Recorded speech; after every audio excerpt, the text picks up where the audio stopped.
ಬಿಲ್ಲುಗಾರರು ಅಥವಾ ಬಿಲ್ಲು ಮಾಡುವವರು ತಮ್ಮ ಬಾಣಗಳನ್ನು ನೆಟ್ಟಗೆ ಮಾಡುವಂತೆ ವಿವೇಕಿಗಳು ಸದಾ ಚಂಚಲ ಚಿತ್ತವಾದ ಮನಸ್ಸುಗಳನ್ನು ಅದು ಎಷ್ಟೇ ಕಷ್ಟವಾದರೂ ನಿಯಂತ್ರಿಸುತ್ತಾರೆ.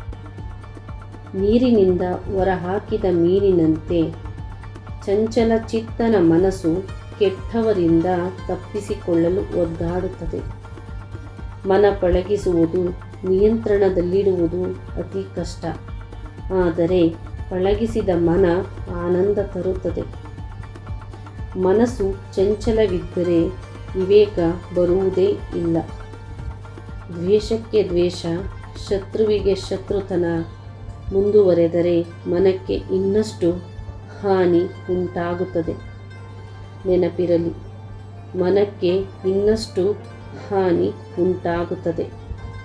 ಇನ್ನಷ್ಟು ವಿಡಿಯೋಗಾಗಿ ಸಬ್ಸ್ಕ್ರೈಬ್ ಮಾಡಿಕೊಳ್ಳಿ. ಎಲ್ಲರಿಗೂ ಧನ್ಯವಾದಗಳು.